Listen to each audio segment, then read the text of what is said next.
ارشاد فرمایا فَبِأَيِّ آلَاءِ رَبِّكُمَا تُكَذِّبَانِ۔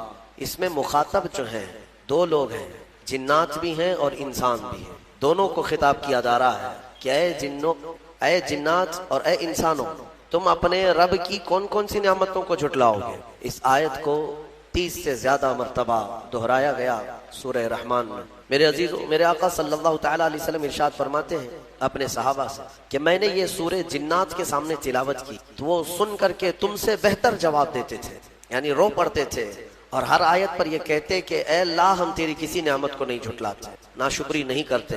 میرے عزیزو، اللہ تبارک و تعالیٰ اپنے بندوں سے جو سب سے زیادہ پسند فرماتا ہے جو چیز، وہ شکر ہے۔ اور شیطان اگر سب سے زیادہ کسی چیز سے تمہیں دور کرتا ہے تو اللہ کے شکر سے ہی، کیونکہ اس نے چیلنج کیا ہے اللہ تعالیٰ کی بارگاہ میں۔ آیت کا حصہ میں آپ کے سامنے عرض کرتا ہوں۔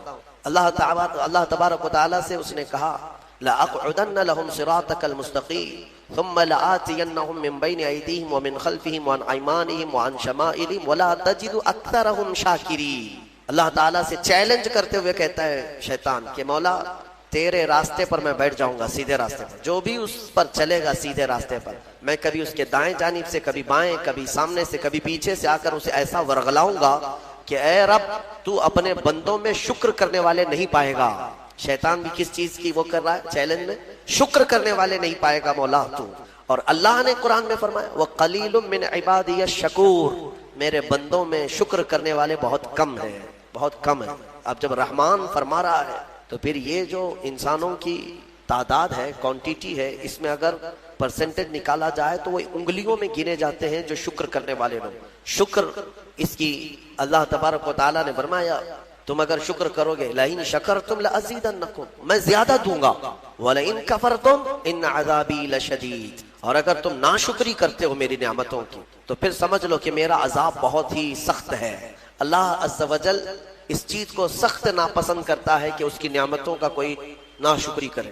اسی لیے میرے عزیزو، اللہ کے حبیب صلی اللہ تعالیٰ علیہ وسلم جب دعا کرتے تھے تو یوں یہ عرض کرتے تھے کہ مولا تو اپنے شکر گزار بندوں میں میرا شمار فرما۔ سمجھ رہے آپ؟ صبر آسان ہے اور شکر مشکل ہے، صوفیہ نے فرمایا۔ حالانکہ شکر میں کیا کرنا کیا ہے؟ صبر دیکھا جائے تو کٹھن ہوتا ہے، برداشت کرنا ہوتا ہے، مصیبت آئی خاموش رہنا ہے، کسی چیز کی کمی ہو گئی خاموش رہنا ہے، یہی تو صبر ہے۔ گناہ کی خواہش ہوئی لیکن نہیں کیا، یہی صبر ہے۔ صبر دیکھا جائے تو مشکل ہے، لیکن صوفیہ کرام فرماتے ہیں صبر سے زیادہ مشکل شکر ہے۔ شکر ہے وہ کیسے؟ کہا کہ اس لیے کہ جب خوشیاں آتی ہیں تو عام طور پر انسان ہر چیز بھول جاتا ہے، اسے یاد ہی نہیں رہتا کہ دینے والے کا مجھے شکر بجا لانا چاہیے، وہ بھول جاتا ہے۔ یہی تو ہم نے دیکھا ہے۔ آپ تھوڑا سا تجزیہ کر کے دیکھ لیں اپنی زندگی میں، تھوڑا غور و فکر کر کے دیکھ لیں۔ ہمارے گھروں میں بھی جو کچھ بھی ایکٹیویٹیز ہوتی ہیں، جو معمولات چلتے ہیں، اگر گھر کے اندر کوئی مصیبت آئی تو آپ فاتحہ کروائیں گے، قرآن پڑھوائیں گے۔ میت ہو گئی تو کیا کریں گے؟ سب سے پہلے قرآن پڑھواتے ہیں۔ کسی کی بیماری ہو گئی، نزا کا وقت آیا، کسی کو بلایا، آپ قرآن پڑھوا رہے ہیں۔ بہت سخت بیمار ہے، پانی پڑھ کر کے پھکوا رہے ہیں۔ یہ ساری مصیبتوں کے وقت آپ قرآن یا عبادت کی طرف جا رہے ہیں، سجدہ کر رہے ہیں۔ لیکن کبھی شادی ہو رہی ہے گھر میں، بچے کا عقیقہ ہو رہا ہے، ولیمہ ہے، منگنی ہے، ان سب مواقع پر جو خوشیوں کے ہیں، کب قرآن خوانی ہوتی ہے؟ کب قرآن پڑھا جاتا ہے؟ کیا رب ذوالجلال کی بارگاہ میں پہلے سے کوئی شکرانے کی محفل ہوتی ہے؟ بہت کم دیکھا گیا۔ موت پر، غم پر، بیماری پر دعائیں مانگی تو ضرور جاتی ہیں، قرآن پڑھا تو جاتا ہے، لیکن خوشیوں کے موقع پر بندہ بھول جاتا ہے۔ اسی لیے صوفیہ اکرام نے فرمایا شکر جو ہے یہ مشکل ہے، اور منافق شکر نہیں کر سکتا۔ یہ مومن کو عطا کی ہوئی نعمت ہے شکر کرنا۔ شکر کیسے کریں گے آپ؟ شکر کرنے کا، شکر کے بہت سارے طریقے ہیں۔ صرف یہ نہیں ہے کہ زبان سے کہہ دیا الحمدللہ، بلکہ تمہارے ہاتھ و پیر بھی شکر بجا لاتے ہیں، تمہاری زبان بھی اور تمہارا دل بھی۔ تینوں طریقے ہیں شکر کے۔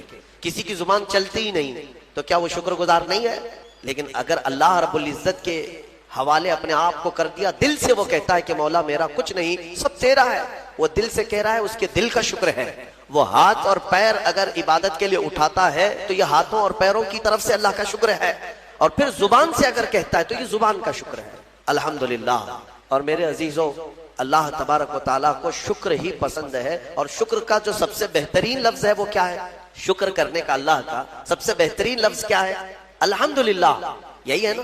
آپ کو عادت ڈالی گئی ہے کہ کسی نے بھی اگر آپ سے پوچھا کہ طبیعت کیسی ہے تو آپ کیا کہتے ہیں؟ چاہے سر درد ہو ہی رہا ہو لیکن آپ کہتے ہیں الحمدللہ. یہ شکر کرنے کا سب سے بہترین لفظ کیا ہے؟ الحمدللہ. اب میں آپ کو بتاتا ہوں یہ سب سے بہترین لفظ ہے. اسی لیے دیکھو کہ اللہ نے اپنی کتاب، آخری کتاب قرآن بھی اپنے حبیب پر اتارا تو اس کا سب سے پہلا ورڈ کیا رکھا؟ الحمدللہ. الحمدللہ سے پورا قرآن شروع ہوا. پھر تم اگر مولا کی بارگاہ میں عبادت کے لیے کھڑے ہوئے، نماز کے لیے رکعت باندھے، امام اگر کہیں سے جہر میں شروع کیا تو کہاں سے؟ نماز میں بھی اگر امام قرات شروع کرتا ہے تو کہاں سے شروع کرتا ہے؟ الحمدللہ سے ہی شروع کرے گا. میرے عزیزو اتنا ہی نہیں بلکہ روایتیں ملتی ہیں کہ آدم علیہ السلام کو جب پیدا کیا گیا اور ان کے جسم میں روح ڈالی گئی، آپ کو چھینک آئی، سب سے پہلے آپ کی زبان سے نکلا الحمدللہ. اس سے اندازہ کرو کہ میرا مولا شکر پسند کرتا ہے، شکر پسند کرتا ہے. اسی لیے 30 سے زیادہ مرتبہ تم سے پوچھ رہا ہے مولا کون کون سی نعمتوں کو جھٹلاؤ گے؟ تم اللہ رب العزت کے آگے سیرنڈر ہو جاؤ، سپرد ہو جاؤ کہ مولا نہیں، میں تیری کسی نعمت کا شکر انکار نہیں کرتا. تمہیں اندازہ بھی نہیں ہے تمہارے پاس نعمتیں کیا کیا مولا نے دیا، تمہیں اندازہ بھی نہیں ہے. وَإِن تَعُدُّوا نِعْمَةَ اللَّهِ لَا تُحْصُوهَا. اللہ فرماتا ہے اگر تم گننا چاہو گے اللہ کی نعمتیں ہرگز گن نہیں سکو گے. کیسے گنیں گے؟ ایک بزرگ نے لکھا ہے کہ اگر کوئی طے کر لیا، توجہ چاہتا ہوں، شیخ سعدی رحمۃ اللہ علیہ کے حوالے سے یہ بات ملتی ہے، کسی نے طے کر لیا کہ میں اللہ کی ساری نعمتوں کا شکر بجا لاؤں گا، اس نے جو بھی میری نعمتیں دی ہیں سب نعمتوں کا میں شکر بجا لاؤں گا. ٹھیک ہے، تمہاری زبان اللہ نے دیا ہے، یہ ایک نعمت ہے. ناک نعمت ہے، کان نعمت ہے، آنکھ نعمت ہے، ہاتھ ہیں، انگلیاں ہیں، پورے جسم میں ایک ایک عضو اللہ کی نعمت ہے. پھر پلس اس کے علاوہ جینے کے لیے جو یہاں پر گھر دیا یہ نعمت ہے، زمین پر چلنے کی طاقت دی یہ نعمت ہے، اور سونے کے لیے ہمیں بستر دیا، پہننے کے لیے کپڑے دیا یہ نعمت ہے، رشتہ دار دیا یہ نعمت ہے، اولاد دیا یہ نعمت ہے، ماں باپ دیا یہ نعمت ہے، اچھے دوست دیا یہ نعمت ہے، اسلام دیا یہ نعمت ہے، ایمان پر رکھا یہ نعمت ہے، اپنے آخری نبی کی امت میں پیدا کی یہ نعمت ہے.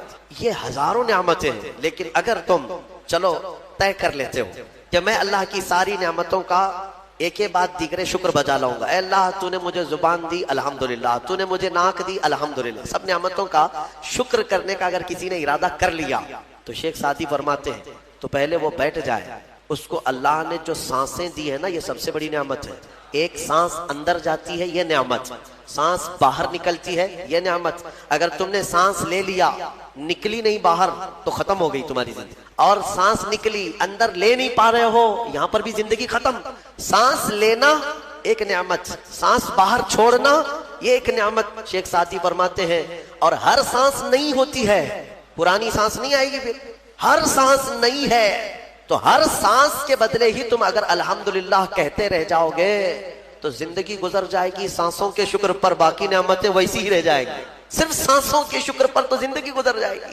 میرے عزیزوں اندازہ بھی نہیں کر سکتے کہ اللہ نے کون کون سی نعمتوں سے نوازا ہے. تمہیں پتا ہے میں ایک مرتبہ اس چیز کو بھی پڑھا تھا کہ اگر تمہیں سانس خرید کر کے لینا پڑ جائے، ہاسپٹل میں جا کر کے دیکھو آکسیجن کا ایک سلنڈر جو کبھی مریضوں کو لگایا جاتا ہے کتنی قیمت کا ہوتا ہے، دن بھر میں وہ کتنے سلنڈر سانس کھینچتا ہے. اس اعتبار سے اگر تمہاری زندگی 60 سال کی ہوئی اور 60 سال تمہیں آکسیجن خرید کر کے لینا پڑا تو تقریباً اس کی قیمت جو ہے کئی 100 کروڑ میں چلی جاتی ہے. ایک اندازے کے مطابق 50 سے 60 کروڑ کا آکسیجن تمہیں لگ جاتا ہے. تو کیا یہ ہر آدمی کیپیبل ہے اپنی سانسوں کو پیسے سے خرید سکے گا؟ اور رب ذوالجلال نے تمہارے لیے اتنی آسانیاں کی ہیں کہ سانس ایسا نہیں ہے کہ فلاں شہر میں ملتی ہے جا کر کے لائیں اور پھر کھینچیں. تم جہاں ہو تمہاری ناک کے قریب ہوائیں کیا ہے. اس رب قدیر نے اتنی بڑی نعمتوں سے تمہیں نوازا تمہیں اندازہ بھی نہیں ہے. اور اسی لیے رب تعالیٰ فرماتا ہے فَبِأَيِّ آلَاءِ رَبِّكُمَا تُكَذِّبَانِ، تم میری کون کون سی نعمتوں کو جھٹلاؤ. حاتم اسم ایک بزرگ ہے، حضرت حاتم خلیفہ ہارون رشید کے زمانے کے. خلیفہ ہارون رشید کے زمانے میں بادشاہ نے ایک مرتبہ ان کو طلب کیا اور پوچھا کہ کچھ نصیحت کیجیے آپ مجھے. وہ اکثر بڑے بڑے علماء کو دربار میں بلاتا اور نصیحت حاصل کرتا. حضرت حاتم اسم رضی اللہ تعالیٰ عنہ نے بادشاہ سے ایک سوال کیا کہ ہارون اگر تمہارے ساتھ ایسا ہو جائے زندگی میں اور پیاس کی شدت ایسی ہے کہ تم بلک رہے ہو، اگر تم کو کوئی ایک گلاس پانی دینا چاہے اور وہ پیسوں میں دینا چاہے اور اس آدمی کے علاوہ کسی کے پاس پانی نہیں ہے، تم ایسی جگہ پر پہنچ گئے ہو جنگل میں یا صحرا میں، تو تم اس کو کتنے پیسے دے کر خرید سکتے ہو؟ ایک گلاس پانی وہ بہت بڑی قیمت لگا رہا ہے، تم کو اگر بہت شدت کی ضرورت ہے تو تم کتنا مال دے کر کے خریدو گے؟ خلیفہ ہارون رشید نے کہا میں اپنی آدھی سلطنت بھی دینے کو تیار ہو جاؤں گا ایک گلاس پانی، کیونکہ ضرورت ہے انسان کی، جان بچانا ہے۔ تو حاتم اسم نے کہا ٹھیک ہے، تمہیں پانی تو مل گیا، کبھی ایسا ہوا تمہاری زندگی میں تم نے پانی تو پی لیا، پیٹ بھر کر پی لیا، پیٹ بھر کر کے، لیکن پانی اب نکلتا نہیں ہے، باہر نہیں نکلتا پانی، کوئی صورت ہی نہیں ہے کہ تمہارا پانی باہر آئے، پیشاب بند ہو چکا ہے، کوئی ایک حکیم ایسا ہے جو تم سے یہ کہے کہ میں تیرے پیٹ کا پانی باہر نکال دوں گا تو تو اسے کتنی قیمت دے گا؟ ہارون رشید نے کہا اس کو بھی میں اپنی آدھی سلطنت دے دوں گا میرا پانی نکال کر۔ تو حضرت حاتم اسم نے فرمایا ہارون تیری پوری سلطنت کی قیمت ایک گلاس پانی کے برابر ہے، اگر نہ ملے تو آدھی سلطنت اور مل جائے نکالنے کے لیے آدھی سلطنت، تو سوچ وہ رب ذوالجلال بغیر کسی قیمت کے روز تجھے پلاتا بھی ہے اور روز تیرے سے نکالتا بھی ہے، کتنی بڑی نعمت ہے تیرے لیے۔ میرے عزیزوں میں آپ کو ایک چیز بتاتا ہوں، میرے آقا صلی اللہ تعالیٰ علیہ وسلم نے اپنی امت کو سب سے زیادہ اگر دعائیں سکھائی ہیں تو وہ شکر کی دعائیں، شکر کی دعائیں تلاش کر لینا، یہ میرے مطالعے کے اعتبار سے میں آپ کو بتا رہا ہوں۔ آپ روزمرہ کی زندگی میں، روزمرہ کی زندگی جو چیز بھی کرتے ہیں اس میں اللہ کا شکر ہے، میرے آقا نے سکھایا۔ آپ کھانا کھانے کے لیے بیٹھ رہے ہیں، بسم اللہ پڑھ کر کے شروع کیے، کھانا ختم ہونے کے بعد میرے آقا نے سکھایا ہے الحمدللہ الذی اطعمنا وسقانا وکفانا وجعلنا من المسلمین۔ کیا ہے؟ تمام تعریفیں اس اللہ کے لیے، شکر ہے اس مولا کا جس نے ہمیں کھلایا پلایا اور ہمیں ہدایت دیا اور مسلمان بنایا۔ کھانے کے بعد بھی میرے آقا نے یہی سکھایا، کھانے کے بعد تمہیں کرنا کیا ہے؟ یہی ہے۔ اچھا اور نیند لگ رہی ہے، سونے کے وقت کہا بسم اللہ پڑھ کر کے سو جاؤ، لیکن سو کر کے اٹھتے ہو اگر نیند کھلتی ہے تو میرے آقا فرماتے ہیں یہ پڑھو الحمدللہ الذی احیانا بعد ما اماتنا، الحمد سے ہی شروع ہے، تمام تعریفیں اس اللہ کے لیے جس نے ایک موت کے بعد مجھے دوبارہ اٹھایا ہے۔ آپ کیا سمجھتے ہیں نیند جو ہے موت کی بہن ہے، اگر کوئی سویا مولا چاہے تو اس کی آخری نیند ہو سکتی، بہت سارے ایسے ہیں جو سوئے اور پھر اٹھ ہی نہیں سکے، نیند کی حالت ایسی ہوتی ہے کہ وہ آدھی موت کے برابر ہے، اس کو خبر نہیں ہوتی، اسی میں وہ چلا بھی جا سکتا ہے، اور پھر جب تمہیں بیدار کرتا ہے مولا تو یہ نعمت ہے، بہت بڑی نعمت ہے کہ تمہیں موت کے منہ میں لے جا کر واپس لے آیا۔ جب بھی تم اٹھتے ہو میرے آقا نے فرمایا شکر بجا لاؤ، شکر ہے اس اللہ کا، تمام تعریفیں اس اللہ کی، بعد ما اماتنا احیانا بعد ما اماتنا، ہمیں موت دینے کے بعد دوبارہ اٹھایا ہے، اس اللہ کا شکر ہے۔ سو کے اٹھو تو الحمدللہ۔ اتنا ہی نہیں میرے عزیز، میرے آقا صلی اللہ تعالیٰ علیہ وسلم فرماتے کپڑا اگر پہن لیا تو بھی پڑھو الحمدللہ الذی کسانی ھذا، تمام تعریفیں اس اللہ کے لیے جس نے مجھے یہ جوڑا پہنایا ہے۔ ہاں ورنہ اگر مولا تعالیٰ نہ چاہے تو کسی جسم پر کپڑا بھی نہیں آئے گا، وہ روز تمہیں پہناتا ہے، تمہارے سطر کو چھپاتا ہے۔ اتنا ہی نہیں میں آپ کو بتاؤں استنجا کے لیے بھی جاتے ہو، پیشاب کے لیے فرمایا گیا کہ بسم اللہ پڑھ کر کے تو جانا ہے اور اللہ کی پناہ مانگ کر کے جاؤ، بسم اللہ اللہم انی اعوذ بک من الخبث والخبائث، لیکن جب تم استنجا کر کے باہر آتے ہو تو حضور نے فرمایا پھر یہ کہو الحمدللہ الذی اذهب عنی الاذى وعافانی۔ وہاں بھی شکر ہے، کس بات کا شکر ہے؟ تمام تعریفیں اس اللہ کی، اس کا شکر ہے جس نے اذیت دینے والی تکلیف دینے والی چیز کو میرے جسم سے دور کیا۔ تمہیں اندازہ ہے زہر ہے یہ جو اندر استنجا جمع ہو جائے، آسانی سے آج پیشاب کر لیتے ہو، آسانی سے آج تم حاجت کر لیتے ہو، پخانہ ہو جاتا ہے، تو اس کو یوں مت سمجھ لینا کہ تمہارا کمال ہے، یہ رب تعالیٰ کی ہزار نعمتوں میں سے ایک نعمت۔ اگر پیشاب تمہارا رک گیا، کڈنی کام کرنا چھوڑ دیتی ہے، آج جاؤ ہاسپٹلوں میں دیکھو ڈائلیسس کی مشینوں پر کتنے مریض سوئے ہوئے، تمہیں پتا ہے پیشاب اگر نہیں نکلتا تو آج کے زمانے میں نیا ایک علاج ہے، ڈاکٹرز کیا کرتے ہیں کہ پانی جو ہے یہ پیشاب پورا خون میں مل جاتا ہے اور زہر بنتا ہے جسم میں، اگر ایک دن پیشاب نہیں ہوا تو پانی تمہارا جسم میں بھر جائے گا، اسی کو کریٹینن کا لیول بڑھنا کہتے ہیں، زہر بھر جاتا ہے، اب اس کو نکالے کیسے؟ باہر آتا نہیں، ڈاکٹر اس کے لیے ڈائلیسس کی مشین اس کو لٹاتے ہیں، کیا کرتے ہیں بڑی موٹی موٹی 2 سوئیاں یہاں حلق میں ڈالتے ہیں گردن کے پاس، یا پھر ہاتھ سے ایک پائپ جسم کا پورا خون نکالتا ہے اور مشین میں ڈالتا ہے، اور مشین فلٹر کرتی ہے، دوسرے پائپ سے فلٹر کیا ہوا خون اندر جاتا ہے، اور جو پانی ہے وہ مشین نکال کر کے باہر ایک ڈبے میں پھینکتی رہتی ہے، میرے عزیزوں میں نے اپنی آنکھوں سے دیکھا ہے ایک بار ڈائلیسس کرنے کے لیے 4 گھنٹے لگتے ہیں. لوگ گھبرا جاتے ہیں. آج ہم نے دعا تو کی آپ کے کہنے کی وجہ سے، لیکن ملتا کچھ ہے نہیں. پتہ نہیں میری دعا قبول ہوتی ہے یا نہیں. یہ جملہ کبھی نہ کہیں، نا امیدی کا ہے. کبھی کبھار کچھ لوگ ہمارے پاس آ کر کہتے ہیں دعا کی درخواست ہر مومن سے کرنا تو چاہیے. آپ میرے لیے دعا کریں اور آپ ہم سے کہیں کہ آپ ہمارے لیے دعا کریں، یہ مومنوں کا شیوا ہے، دستور ہے. لیکن یہ کہنا میری نہیں قبول ہوتی آپ کی قبول ہوتی ہے، تم مایوس ہو اپنے رب سے. اللہ عز و جل کے قبول کرنے پر تمہارا یقین نہیں رہ گیا. یہ مایوسی کفر تک لے جاتی، بندے کو کافر بنا دیتی. کبھی یہ نہ کہنا، اس لیے کہ اللہ عز و جل ہر بندے کی سنتا ہے، ہر بندے کی. موسیٰ علیہ الصلوۃ والتسلیم نے اللہ تعالیٰ سے پوچھا ایک بار، اے رب تیرے پکارنے والے بندوں میں ہر طرح کے بندے ہوتے ہیں، گنہگار بھی ہوتے ہیں، نیکوکار بھی ہوتے ہیں. جب وہ تجھے پکارتے ہیں تو تو انہیں جواب کیسے دیتا ہے؟ سنو، اللہ تعالیٰ فرماتا ہے اے موسیٰ مجھے پکارنے والے اچھے لوگ بھی ہوتے ہیں، برے بھی. جب نیک لوگ مجھے پکارتے ہیں ربنا کہہ کر یا ربی کہتے ہیں تو میں ان کے جواب میں کہتا ہوں لبیک یا عبدی، اے بندے بول میں تیرے لیے حاضر ہوں، میں حاضر ہوں. موسیٰ علیہ السلام خوش ہوئے. ایک نیک بندہ جب رب کو پکارتا ہے تو رب کی طرف سے جواب آتا ہے لبیک یا عبدی. پھر اللہ تعالیٰ فرماتا ہے اے موسیٰ جب گناہوں میں مصروف گناہ ترک کر کے بندہ آتا ہے، ایک گناہگار مجھے پکارتا ہے یا ربی، تو میں اس کے جواب میں 70 بار لبیک یا عبدی کہتا ہوں، 70 بار کہتا ہوں اے بندے بول میں حاضر ہوں، اے بندے بول میں حاضر ہوں. موسیٰ علیہ الصلوۃ والتسلیم نے عرض کیا ہے رب ذوالجلال ایسا کیوں؟ نیک بندہ جب پکارتا ہے ایک ہی بار تو جواب دیتا ہے، اور گنہگار جب پکارتا ہے 70 بار تو جواب دیتا ہے. اللہ کے اس کرم پر قربان جاؤ میرے عزیزو، دعا سے تم نہ بھاگو، بے نیاز نہ ہو. اللہ فرماتا ہے اس لیے کہ نیک جب مانگتا ہے تو اسے یہ بھروسہ ہوتا ہے میرے پاس نمازیں ہیں، زکوٰۃ ہے، حج ہے، جو کچھ بھی ہے، ان اعمال کے بھروسے پر وہ مجھ سے مانگتا ہے. اور جب ایک گنہگار مانگتا ہے اس کے پاس کچھ نہیں ہوتا، صرف مجھ پر یقین کر کے مانگتا ہے، اس کا صرف مجھ پر بھروسہ ہوتا ہے، اس لیے میں اس کے جواب میں 70 بار کہتا ہوں لبیک یا عبدی. کون کہتا ہے کہ وہ اللہ نہیں سنتا؟ اور جو یہ کہتا ہے وہ کافر ہے، اس کا اسلام سے کوئی تعلق نہیں. اللہ عز و جل ہر ایک کی مصیبتوں کی خبر لیتا ہے. وَمَا اللَّهُ بِغَافِلٍ عَمَّا تَعْمَلُونَ، اللہ تمہارے کیے ہوئے کاموں سے بھی غافل نہیں اور تمہاری باتوں کو بھی سنتا ہے. اِنَّكَ لَسَمِيعُ الدُّعَاء، یہ بھی کہا گیا ہے قرآن، اے اللہ تو دعاؤں کو ضرور سننے والا ہے. اب سنیے، ہم میں سے جو لوگ یہ کہتے ہیں ہماری قبول ہوتی ہے یا نہیں پتہ نہیں، ان لوگوں کے لیے بہت بہتر روایت حدیث پاک میں، دعا تو کرتے رہے ملا نہیں، بچے مانگتے رہ گئے، زندگی میں ایک بیٹا بھی نہیں ہوا، کوئی بات نہیں.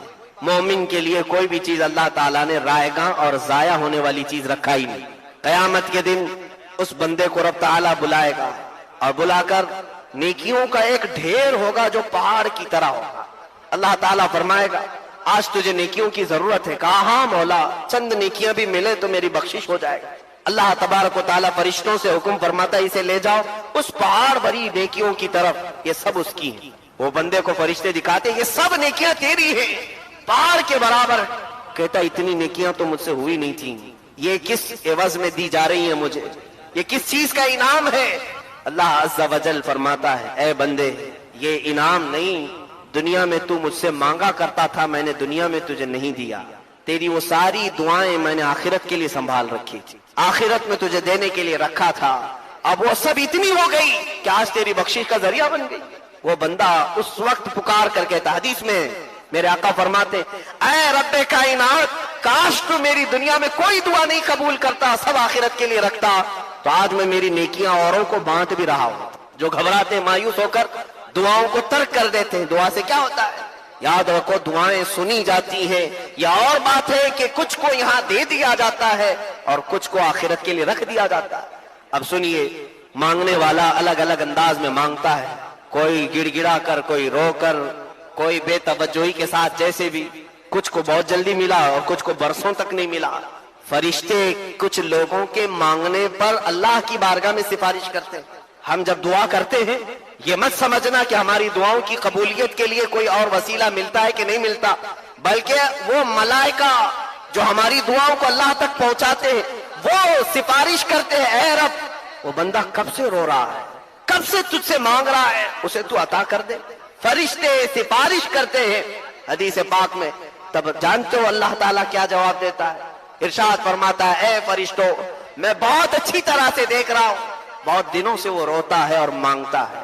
اے ملائکہ میں اس کو اس لیے نہیں دیتا کہ اس کا مانگنا مجھے بہت اچھا لگتا ہے، میں اسے ابھی دے دوں تو وہ مانگنا بند کر دے، وہ جب تک مانگتا رہے مجھے اچھا لگتا ہے، اس کا مانگنا مجھے پسند ہے۔